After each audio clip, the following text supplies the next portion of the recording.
everyone 150 years ago had a ambition to own assets, own land, right? This is what really built the new world. At the turn of the 20th century, from the 19th to 20th century, 70% of Americans lived on farms and owned assets. So it wasn't that 70% were entrepreneurs.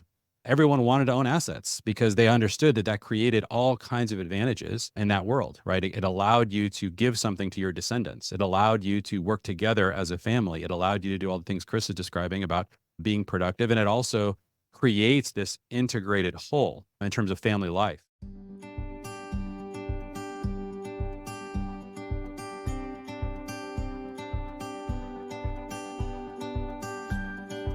Hey friends, welcome to the 1000 Houses podcast, where we encourage and equip households to make disciples in and through the home.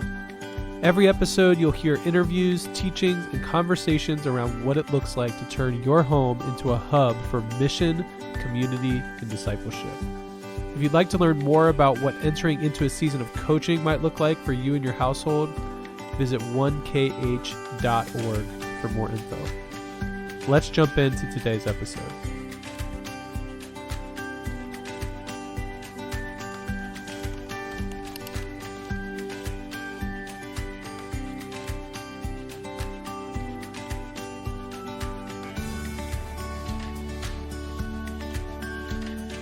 Everybody, welcome to the 1000 Houses podcast. So we have an exciting episode for you guys, a little bit different. Something I'm hoping we can do on a regular basis, maybe once a month or once every 2 months. I'd love to get various city partners together, 1KH city partners, to talk about some aspect of 1000 Houses. Give you guys a little bit more behind the curtain, because a lot of what we do at 1000 Houses is we're trying to figure out blueprints for how households can be activated to disciple the city. That's what our mission is, and this is what we're trying to understand. So city partners are those households within specific cities that are trying to really live this out and also expand, the footprint of 1000 Houses and equip more households in their city. So the army of 1000 Houses is definitely the city partners. And so I'm joined today by James Maasen over there in St. Louis. We've got Zach Shaner in lovely Dayton, Ohio, Chris Cirullo, who is now back in Eugene, Oregon, and Joe Freudenberg, my partner in crime, on the east side of Cincinnati. So thank you guys for joining me today. So we're just going to kind of walk through what we call the city partner pathway. So what this is we are trying to figure out, if you're in a city and you're a nice household, you're just trying to figure out, okay, how do we do this? How do we actually start a disciple-making movement through our household? Is that possible? What were the steps? What is the pathway to actually seeing a movement begin to be created in a particular city? And it's a tricky question, and one that we've done lots of experimenting. Like, we've tried things and we're like, okay, does this work? Does that work? And so City Partners actually came out of a lot of those various trial and error attempts that we've had in different cities. And so I'm really excited about the City Partner thing. We're kind of pouring cement around that strategy, but then we wanted to make explicit what are those steps that City Partners tend to take. So I'm going to share my screen. If you're listening to this, I'll do my best to just be talking through the kind of the visual kind of steps that we're going to be looking at actually on our screens. You can also check this out on YouTube if you want to see this, but I'm going to share my screen. I'm going to talk a little bit about the city partner pathway, get some feedback from the guys. And then we also want to spend some time in each of the phases. There are 5 phases that we're saying a city partner can go through in order for the city partner to begin to start a movement. So the summary here, the pathway charts the course for how city partners activate the maximum number of households to multiply disciple makers in their city. I got a little graphic up here. So the 5 phases are these. All right. Phase 1 is gather the fathers. Phase 2 is build a city team. Phase 3 is expand the movement. Phase 4 is reestablish the city church. And phase 5 is disciple the nations. So this is our attempt at trying to create what might it look like. And so this is really running in parallel with churches, and we can kind of get into, we have, a pretty open ecclesiology and understanding of church. But what we really want to make sure we're doing is figuring out, how does a disciple-making movement start in and through households? I really believe this is like such an underutilized part of the kingdom.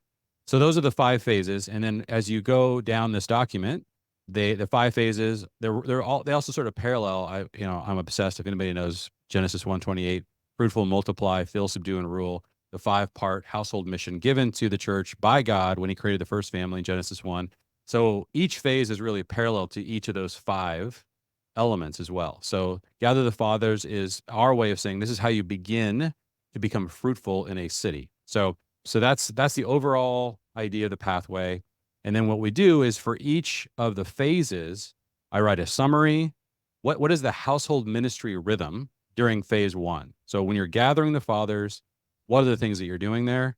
What is sort of the 1KH project that the household is trying to complete during this phase? What are the city rhythms that the household is trying to establish and really coordinate in that city? What's the economic stage of a household who's in this phase? What does the household's economic engine look like? One of the things that's really different about 1,000 Houses is that we have a pretty prescriptive way of thinking about how the finances of a household that is on this pathway ought to look, and that is that they need to be heading towards bivocational ministry life, which is they need to own assets that their family owns that is freeing up an increasing amount of their time to do ministry. So we don't want anyone to be permanently dependent on donations. We can use that to accelerate or to supplement, but we want to really help each other figure out how to grow our freedom businesses. Then there's a tool development element to every phase. And then there's how much time is required. And then I have like a little section that I get to play around with various bonuses. So if you're looking at your screen, this is what I'm kind of showing you guys. And this is the phase 1. So I want to just describe phase 1 and then get your guys' thoughts on this. So phase 1 is gather the fathers. One of the things that the summary is fathers are the key to moving from Western families to households. During this phase, you gather and equip teachable dads, spread the seeds of the family team paradigm, and establish your household's economic engine through building a profitable business. So those are the things that we really want to accomplish during phase 1 of a city partner's life and their journey. Household ministry rhythm is that you need to, as a family, as a father in the city partner household, you need to be constantly gathering fathers and having a strategy for gathering fathers. So we just said regular fire and fatherhood. So there's a lot of ways to do this. We're really excited about things like Rad Dads that was developed by our friend Chris Knopping in Denver, Colorado. He's been gathering fathers around that curriculum. There's lots of ways to do this, but the point is that we have discovered that when you want to move people from families to households, you need to reestablish the fathers. It's the fathers that make that transition possible. I don't think it's possible to move from the Western family paradigm into a household, because households are, and this is part of like why I spend a lot of my time, debating online about the definition of fatherhood. A lot of the reason why I try to defend a biblical definition of fatherhood is because it doesn't necessarily take a father to have a family, right? You could have single parent families and things like that. There are lots of ways you could potentially imagine, children growing up in something called a family, even when the father is absent for some reason or another. I think to establish a healthy household, you must have a father. And the father has to understand that that's his goal. And so there's elements to being a household. One of them, of course, is this economic engine element, but there's lots of others. It really has to do with creating a vision that is household, sort of starts at the household and goes out, as opposed to the other direction, or really what we do in our culture, which is just, sort of send out all the individuals to pursue their own ends and then just come back as a family, kind of recover in between all of the various individual pursuits that each of us have. That kind of a vision is not a household vision. Households have a lot more going on than just sort of a rest and retreat center for the individuals of the family. So anyway, there's a lot there. There's a lot of assumptions there. If you guys have listened to us talk through this stuff at family teams, you're familiar with all that. So, but this is the reason why we're so committed to phase 1 being about gathering fathers. And so I'm going to pause there. Anything that I'm saying, either about the city partner pathway, things you think that as people are listening to this, they might be having questions right now about lots of things probably being stirred up. So I'd love for you guys to share what are some things you think we can say to either fill in the gaps, or I'd love to get your guys' thoughts about phase 1 of the pathway. Yeah, James. Yeah, what I love about this is honestly that it lets dads win. I think so often in the church, the church structure is all about like individuals winning or the ministries are all centered around like what you can do individually with your personal walk with Jesus. But so few things set up the family to win. And for the family to win, I think, like you've said, dads need to win. Dads need to be part of it. And that's such a big thing to do because dads can win at work, but it's so hard to set up a place for dads to win within ministry. I think that's what this sets up is really great as well. Yeah, absolutely. They're very central to any kind of household-based strategy. We have to equip fathers. We have to gather fathers. We have to encourage fathers. We have to think about how to design households in such a way. And I agree. When it's a household strategy and the fathers win, I think the women and children win more than in any other structure. And so it certainly is not to put them in any kind of competition with. We don't believe in that. We believe in team, not that there's a sort of an individual fight for the scarce resources of the family. That happens in the Western idea of family all the time. In the biblical idea of the household, that doesn't make any sense at all. Like we are building something together. So that's huge. Yeah, Zach, what does this start for you? Yeah, I think this is such an important part because going off what James said, like I think that fatherhood, there's a little bit fathers are just lost on what their role even is. And so by starting with actually casting a vision and then actually giving very practical ways and just awakening that father's heart, especially for men who have a kingdom perspective and trying to figure out how to integrate their their heart for discipleship, but it seems so separated from their home. Like trying to figure out what that looks like together, really, I mean, that just awakens so much. I know that's kind of our story, but it just seeing that vision, seeing how they work together kind of just recaptures this heart and this vision for what a household-based ministry could look like. Yeah, absolutely. Yeah, it does start there. This is where we have seen that constantly, that when a father starts to understand who they are in the context of this household, oftentimes the one who is so super distracted by work or sports, they suddenly find themselves very interested in family life, very interested in what they're building there. And it does reawaken. It does the Malachi 4, turns the hearts of fathers toward their children.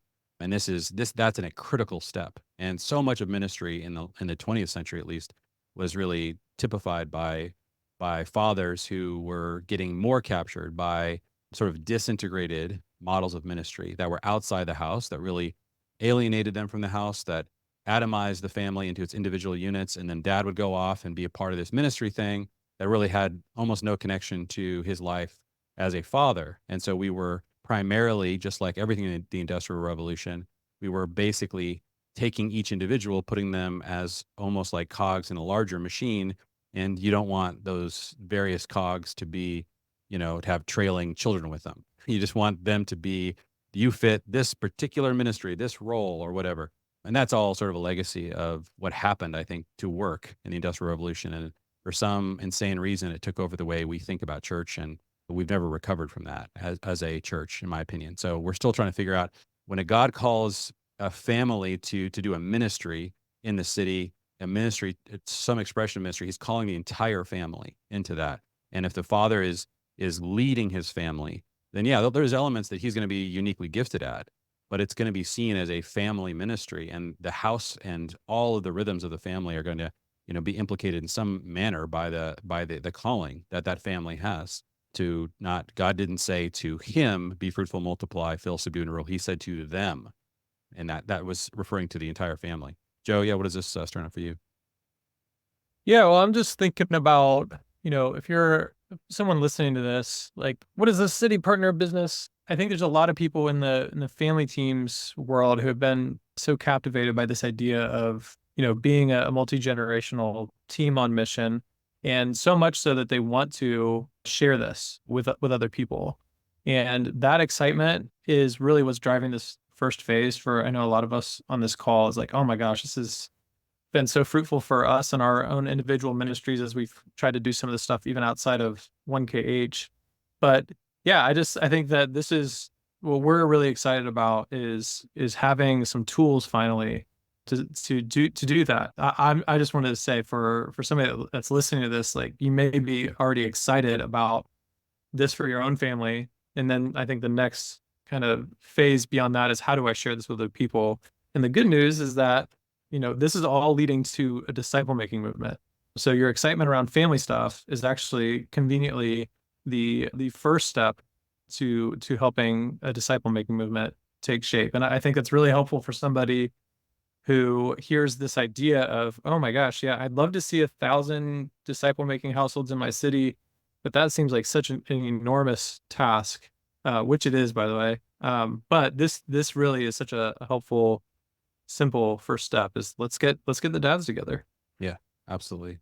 It's interesting too, to your point, Joe, like, I think as people get excited about the family teams idea, when we're talking about like a disciple making movement, most ministries that talk about disciple making are still sort of caught, I would say, in that idea that this is all individual. And so we're always trying to be sensitive to the reality of the family being called and the household being strategic, and integrating all those elements into ministry. Like, what does that look like? That's not really holding us back. That's actually bringing forth far more of the values of the kingdom, because God, when Jesus came and he began to envision this new community that was going to come after him, he said, it's going to be like having 1,000 times more mothers and brothers and sisters and fields. He said this to the disciples right after the rich young ruler left. It's in multiple gospels. This was Jesus's vision, this new family that was like incredibly abundant. And how do you create that when, instead of creating families and then families of families, you're really creating, like I'm describing, organizations, right? Essentially machines of productivity. They can churn out things like good worship services, but they may not have the ability to actually create disciple making movements. And so we want to be really careful how we do this. And starting with fathers is a very critical, strategic way of getting this going. Awesome. Chris, why don't you round us out on this one, and then we'll hit phase 2. Yeah. Yeah, no, one of the questions I have heard from men, and I'm imagining people are thinking, as you mentioned, growing a business. There's probably a lot of guys that are like, why is that kind of a prerequisite component of all of this, and why is that necessary? And I think there's a lot of really valid reasons on why someone would want to build a business or begin to develop family assets. But one of the things that I think is most critical for this component, or this kind of phase of the process, is that oftentimes fathers are producers, and they are producing on behalf of the vision of another family.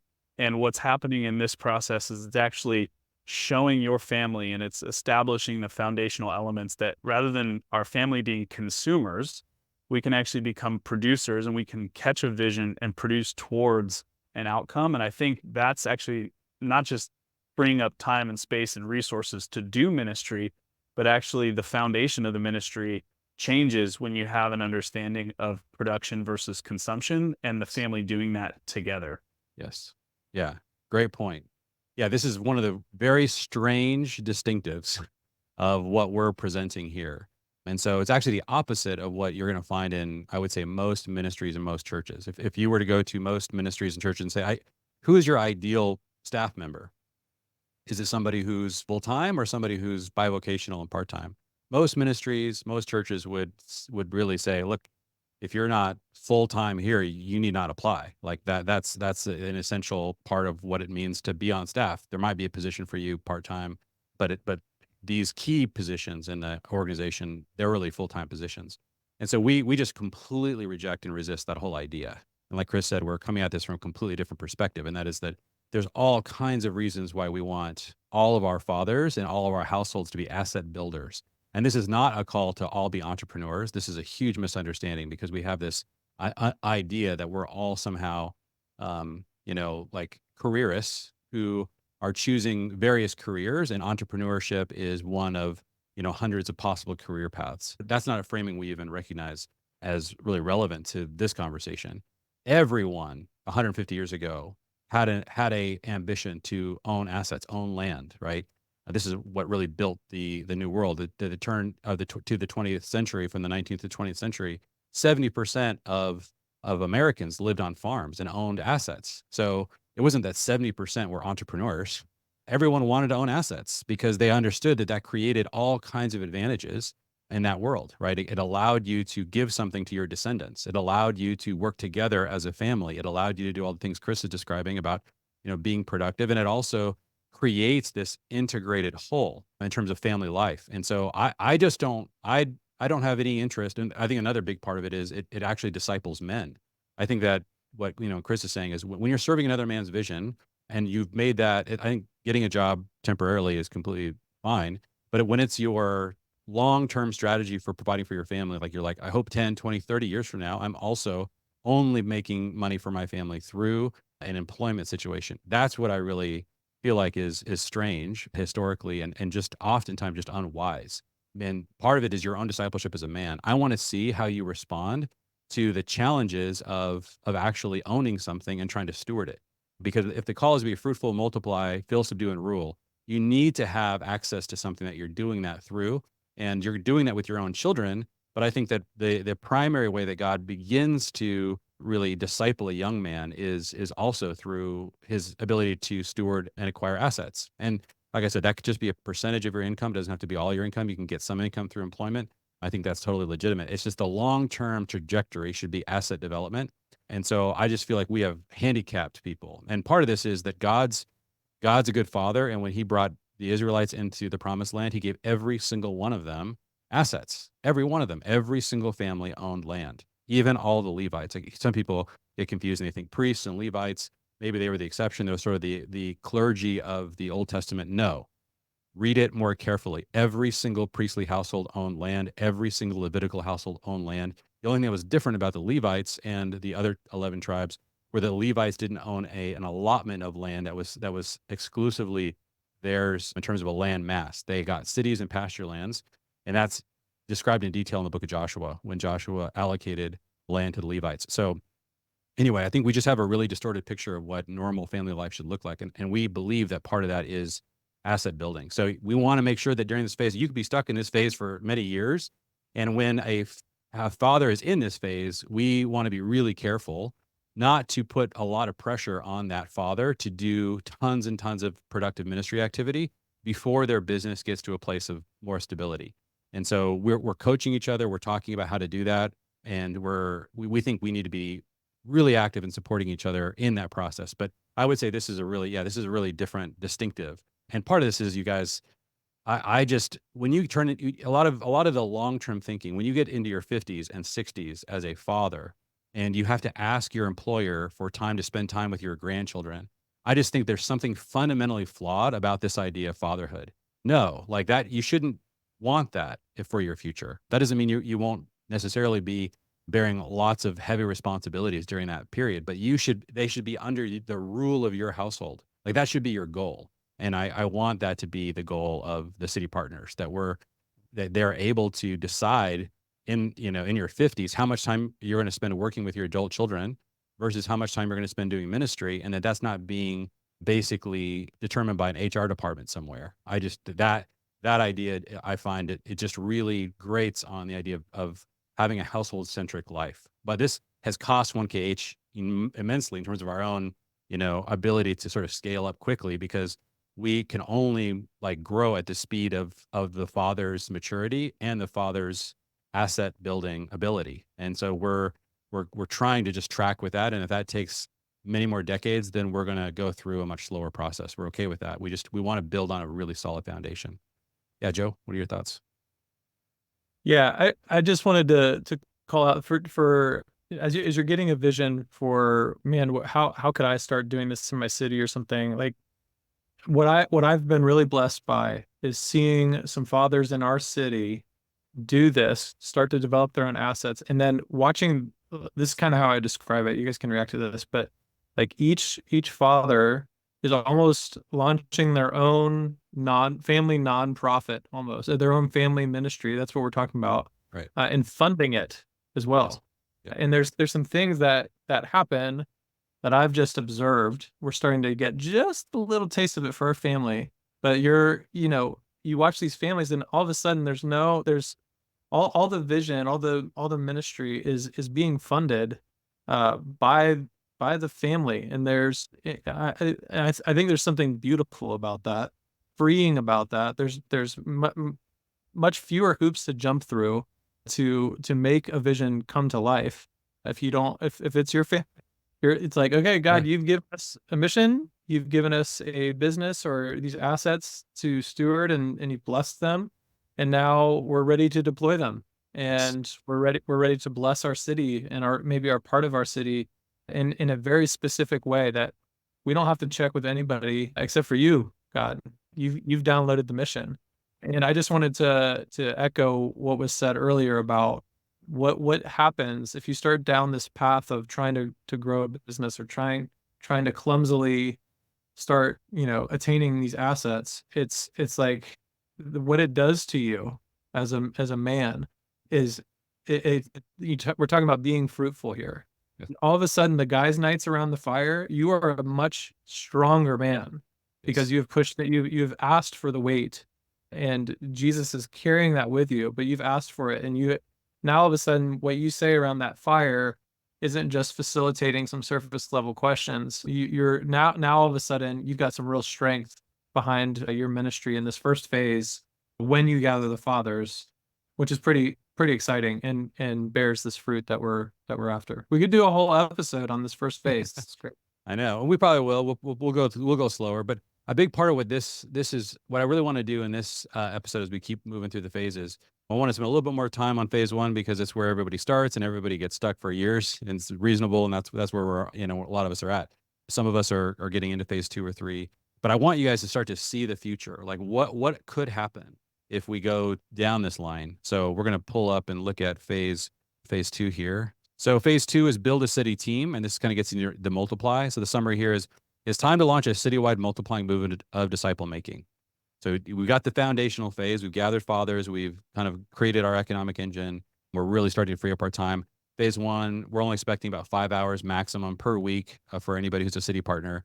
But in this phase, it's more intensive. Like it's going to be more like a 10-hour a week level of activity. So during this phase, both the husband and wife lead a discipleship group. Okay, so part of what you're doing now is you're not just gathering fathers, but you're actually taking on apprentices, usually in groups of 3 for about 5 months at a time. And so you can do 1 or 2 groups a year, but this is a critical part to disciple making. We have a whole blueprint on life discipleship, how to do this. So they're also scaling their business to free up more time and recruiting a partnering family to take your city team to the next level. One of the things we want to be trying to do during phase 2 is not just, we don't want to have isolated households. We'd love to have like more teams or 2 by 2. So we're looking for, is there another family that could become city partners? And so that these 2 city partnering families could become a team that really tries to reach that city.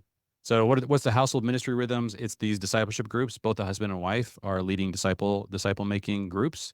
So 1KH project is that recruiting of that partnering family. One of the things that we've learned is that the DNA of a really good team is one of the families tends to be a little bit more of a visionary family, and the other team tends to be a little bit more pastoral or operational. So that creates a little bit more of a balance. We can look at that in different ways, but I think that seems like a healthy balance.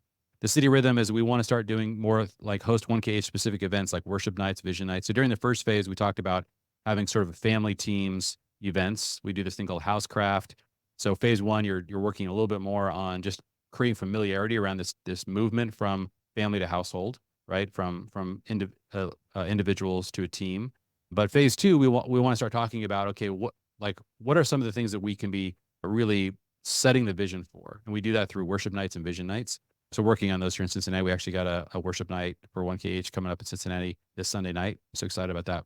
So the economic stage is that you're starting to grow more of a scale business. So we talked about phase 1 is more of a freedom business. I go into detail about the distinction between the 3 kinds of businesses. And we encourage that every family that wants to become financially free is developing these 3 businesses: a freedom business, which is a little more of a service-based business; a scale business, which could scale up and really provide a lot of income; for the legacy business, which is the where you start to make money from cash flowing assets. So the tool development during this phase is we start level 10 meetings with the partners and with a coach from 1,000 houses. So one of the things we want to be constantly doing sort of from 1KH HQ is like, we're here to help coach city partners. We have a level 10 meeting, which is a particular way to do a meeting that we really enjoy, but it helps us like set goals and hold each other accountable and make sure we're getting appropriate amounts of traction. So we want to be doing that for all the different cities. During phase 1, we kind of do that as a group. And then during phase 2, we actually begin to segment that level 10 meeting just for that city. So we'd have a level 10 meeting, just for St. Louis or just for Eugene, Oregon, if you're getting into phase 2, and start to have a team there. Now their time requirements are more like 10 hours per week because you're still gathering fathers, and now you're making disciples, right? And your goal here is to make disciples in a way that makes disciples.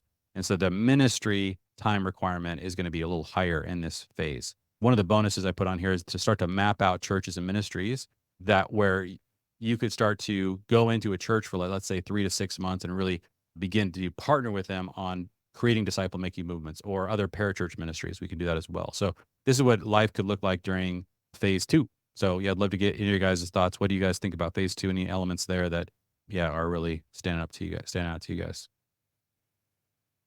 Yeah, Chris. Yeah, I think one of the things I was realizing just as I'm looking back at this is that there is a potential that you find yourself kind of in between stages. And so like, I know many of us are kind of more in the stage 1, but are also doing some of the activities that might land in stage 2. So it's probably just worth calling out that like, you kind of move through this as it's appropriate and as time allows. And it's not like, I can't kind of jump over until I do the scale business or anything like that. Right. It's like, no, if you've got the capacity to run discipleship groups, absolutely, let's dive in. Yeah, I think that's a really good call. Yeah, I think that it's these are overlapping phases, and so I think it's like those some elements you'll start to dip into phase 2.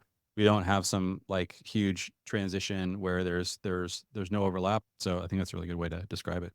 Yeah, Joe. Yeah, I think phase 1, like if you read through this and what we described about it, it is a big part of that is getting that economic engine going through a business. And what's really exciting about phase 2 is, you've got you and your wife now are very focused. You've made it through trying to get that off the ground.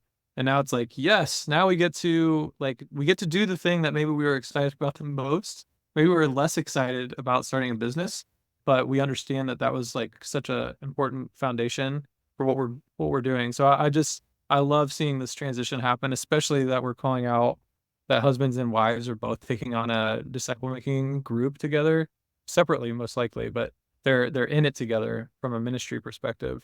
So I wanted to highlight that too. It's like the first phase could take years, and it's important not to, like, I've gone through this, like, where I have to make disciples and I have to have all these guys groups and I have to start a business and I have to raise all my little kids. And oh my gosh, how am I supposed to do this all at the same time? I think phase 1 gives a lot of grace. And I think the key is just to have this phase 2 and beyond constantly, from a vision perspective, just constantly saying this is what we're heading towards. We're heading towards, we're having these fathers groups in phase 1 so that, we can have some relational depth with these fathers and their network. And out of that comes guys to disciple. Yeah. Out of that comes moms for our wives to disciple, so that, there's hope in the midst of phase 1, trying to grind it out. As long as we've got a really clear vision and we're on the same page with our spouse, phase 2 is coming. So that's what I was hearing. It's exciting. That's good. Yeah, that's really good. Yeah, one of the things that building the economic engine creates that's really unique, I think, in this ministry expression, is that a lot of times, like, there's not a lot of dependence or need to do ministry. In other words, I think a lot of for economic reasons. So a lot of times what happens to people is I've seen this happen where people are like, I love ministry. I want to follow Jesus. I want to build a church. And then, they're in ministry and they're paid. And then they transition out into business ownership. They start making money through a business, and then they drop ministry. And they claim to have this amazing calling, but once it became voluntary and non-economic, they suddenly lost any interest in doing ministry. And a lot of times when people are in full-time ministry as a career, they never know if they're doing it for the money or if they're doing it because they really feel called. And in 1KH, we just absolutely don't want to be dealing with that problem. Like, if you are doing this, it's costing you money. Not that there aren't times where we're not going to try to financially support people in this bivocational way, but it is important that not be the factor. That you always have the option to take time off. You always have the option to go at the speed of what your actual maturity. You're never being forced through economic levers, being placed on you by the ministry, what the ministry needs to go faster or to hold positions that are inappropriate for your level of maturity or your calling. And this is, I think, something that always I found so frustrating about kind of the career ministry world is that there was an inevitability to what does the machine need? Well, you, despite your maturity, need to fit that. And if you don't, we're going to pull economic levers to make sure that you do, or we'll find somebody who will. I want to completely not live in that world ever. And so we want to make sure that you have a financial level of financial freedom. And then when you actually start doing ministry, it's not primarily because you have to economically. It's primarily because you really do feel called. You really do have something to reproduce. You're making disciples because there's something fruitful happening in your household, and it's time to multiply. Like that ought to be the motivation, not primarily economics. Yeah, Zach, what does this turn for you? Yeah, two things. First is like we're on phase 2, but it still feels so slow. Yeah. Like the foundation, like what you said, we're trying to build a solid foundation, and that takes time. Yeah. And that's okay. Like you have to make sure everything is in place and that your family is operating in the rhythms that's sustainable and healthy, but that is going to be producing fruit over the, your lifetime. Because even though that this year you might only be spending a lot of time with 2 or 3 guys or 2 or 3 girls, Yeah. that's going to multiply and have who knows how much fruit. So that's one thing. And then the second thing that's so critical about this phase, I think, is that partnering family. I think that when there are 2 families that have this vision together, I think there is some synergy that begins to happen.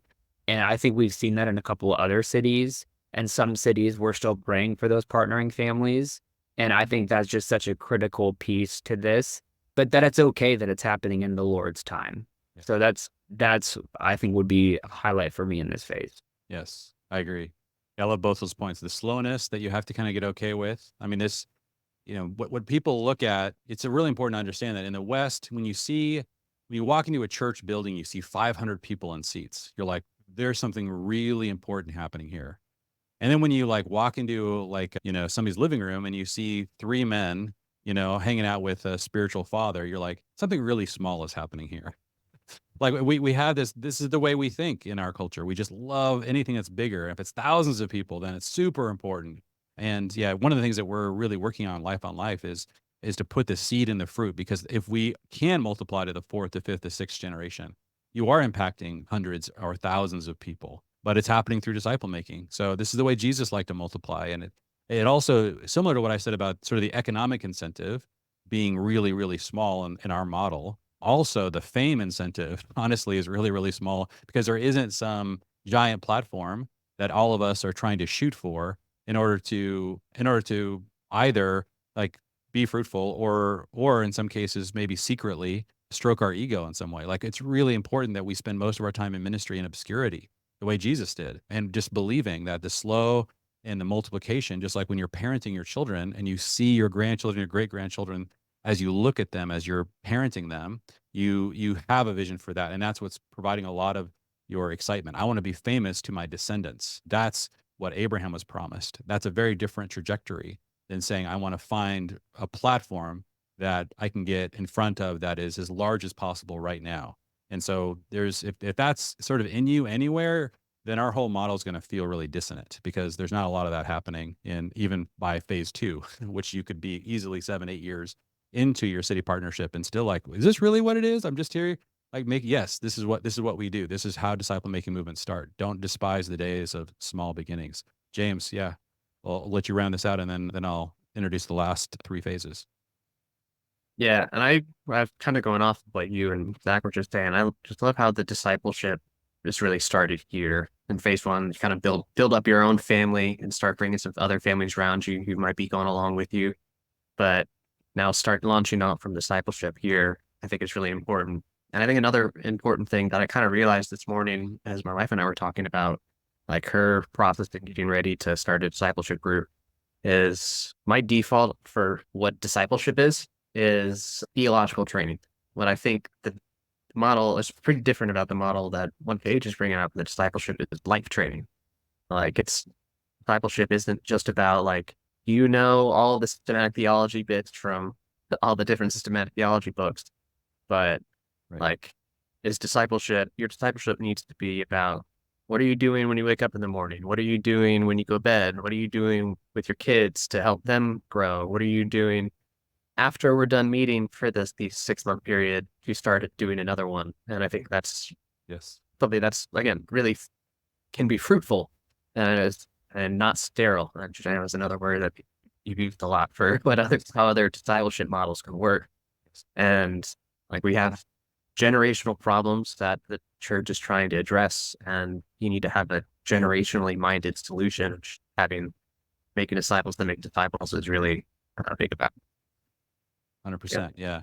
Yeah. A big part of the Life on Life disciple making blueprint has to do with what we don't give you a curriculum, which is really the hardest part about it. But we help you build one because you can only give what you have.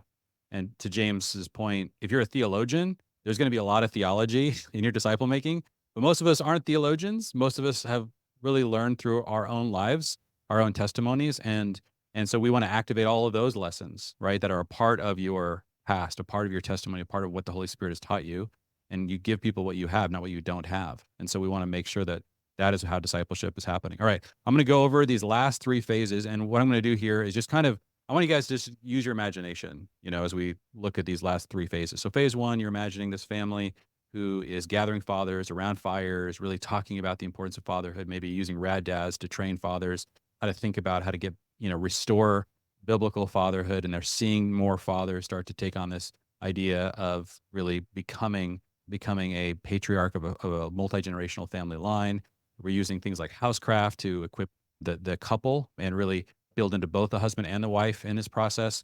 And so phase 2, we begin to make disciples, both the husband and the wife. And so the wife is really focused on a lot of those Titus 2 lessons that she's learning about how to help a mother really embrace and develop skills that actually cause the household to flourish. And then likewise, fathers are being coached by other fathers. And so this is happening. You got a partnership going on. And now we enter phase 3. So we've done fruitful, we're multiplying. Now we need to fill, subdue, and rule. And so phase 3, we call expand the movement. The summary is your ministry is now becoming known in the city.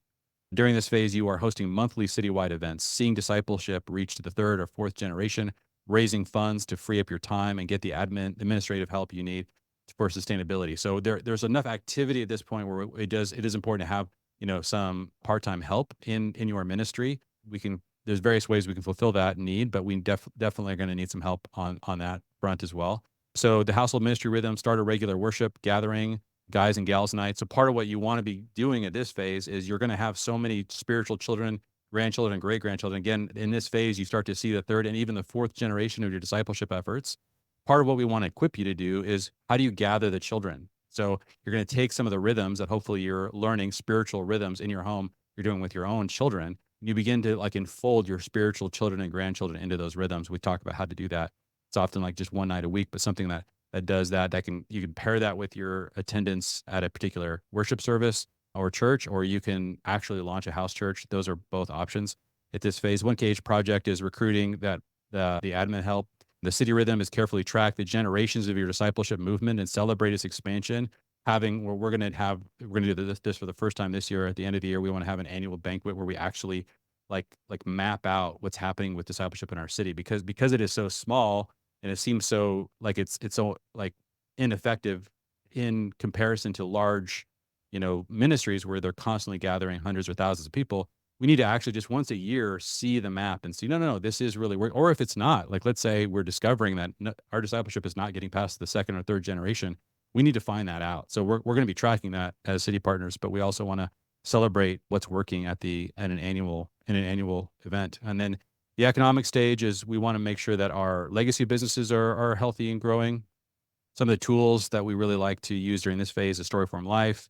That becomes a more central part of how we're gathering people. That's a tool that we really use. So this is the fill part. So what's happening here is you are starting to see people are starting to go, what is that? What's going on over there?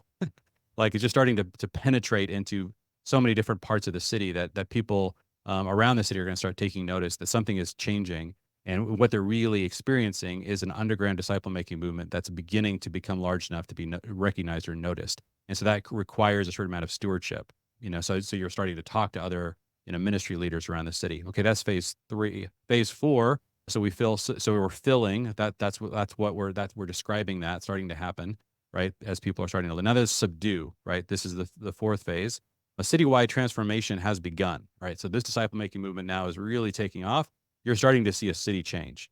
So, and you can see if you continue, you'll have 1,000 disciple making households in your region. So this is where we get our name, and that is we were really felt called by the Lord, and I really feel like the Lord gave us this vision to create a movement that would get to 1,000 disciple making households in a single city. Well, by phase 4, you're going to see that that's sort of inevitable at this phase. You may only be like 100 or 200 households by phase 4, but because they're multiplying, you can actually see sort of the vision get to its conclusion, at least at that phase. Okay, so this is happening. During this phase, your team is leading the way in evangelistic efforts. So one of the things that starts to happen when you subdue is that you've gotten the ministries that are really interested in disciple making on board. You've gotten, your own households trained up, and you're starting to run out of people to disciple if you don't actually do some evangelism, which is an amazing problem to have. We'd love to have that problem. Most of our cities do not have that problem. There are so many believers who've never been discipled. So we're going to start to really scale up evangelism efforts. So we have a whole course made for mission that will become really strategic, especially at this phase of the development. The One Cage Project clearly identify the boundaries of the city, recognize elders. So there's a whole thing that we're starting to really reestablish the city church. That's what we're saying is the sort of phase 4 is the reestablishment. You're starting to see coordination and cooperation happen at the city level. And so there's a whole theology we have of elders and deacons. I don't believe those were ever intended to be locked within a very small brand, like something that's larger than a household, but much smaller than the city. In the New Testament, elders and deacons were always at the city level, the village level, village elders, like you see at the end of Ruth. And so we want to see that reestablished. So that's starting to happen. There's a lot more we could talk about, but I don't want to get too detailed. The further we get down these phases, these become more and more theoretical for us because we're still mostly in phase 2 and 3 or phase 1. So, but that gives you kind of a picture of what we can imagine, and we'll definitely update the blueprint as theory hits reality. And then this is very much on the vision dreaming side. So what happens once you get there? What happens once you have 1,000 disciple making households who are multiplying in a single city? Like you have people establishing the city church, and there's all these expressions that are happening across these households. What do you do with your time during phase 5? And so this rule phase is sort of tricky. And what I picture is this becomes the impetus for the sending phase, really. And that's what we're talking about in this phase. Disciple the nations is the phrase that we like for this one. Now that things are thriving, it's time to prune fruitless branches, spread the fruit of what God's doing in your city to cities and even other countries.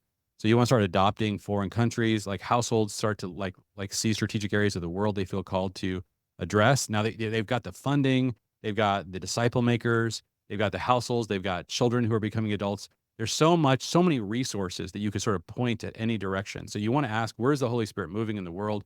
What places has God put a call on our lives? We want to see this happening in other cities in the West, of course, but I think we're going to really want to begin to think about this beyond. Establish a missions base for singles and training and sending. You'd want to see a sending base really established within that city that you're developing because there's so much potential there. So map the fruitful and fruitless ministries in the cities, confront the latter. So there's actually a confrontation, I think, that happens at this phase with those people who are having ministries that are, like James was describing, they're just sterile. Like they're literally just hoarding people and nobody's reproducing, and they're trying to create a model where everyone stays a spiritual child and nobody becomes a spiritual parent.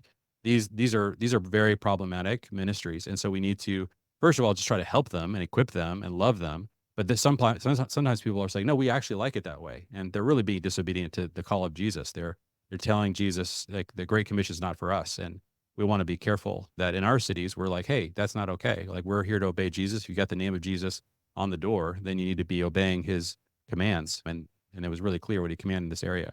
Okay, so there's a lot going on here. Economic stage, delegate most economic activity to maximize ministry engagement. So you're really turning down a lot of your time being spent just for money and turning up your time in ministry. So those are all dreams. We're all dreaming right now.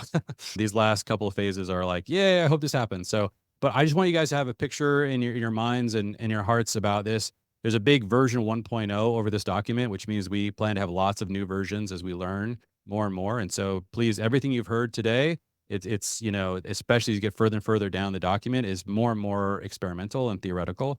And so we love that. We love the fact that we get to learn and trial and error. And so we've done a lot of that already, and especially the first couple of phases, and those are a little more clear to us. But just want to give you guys a picture of why we have city partners, what we're encouraging them to do, what it would look like. And just imagine in your own city, if you guys started down this pathway, what could it look like in 5 years, 10 years, 20 years? That's really our heart. Like we want to be operating under a blueprint that where we can see the Great Commission being increasingly fulfilled. And I just don't see that in a lot of blueprints. You're looking at a blueprint, you're like, if this succeeded, I don't think the Great Commission would be fulfilled in any way, any meaningful way, because it's not really multiplying disciples, for example. It's not really operating through households.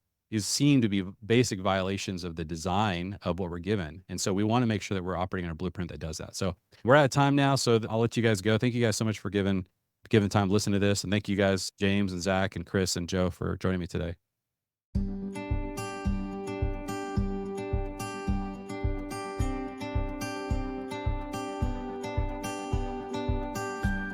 Well, friends, thanks for listening to today's episode. If you'd like to learn more about 1,000 Houses or discover what a season of coaching might look like for you and your household, visit 1kh.org.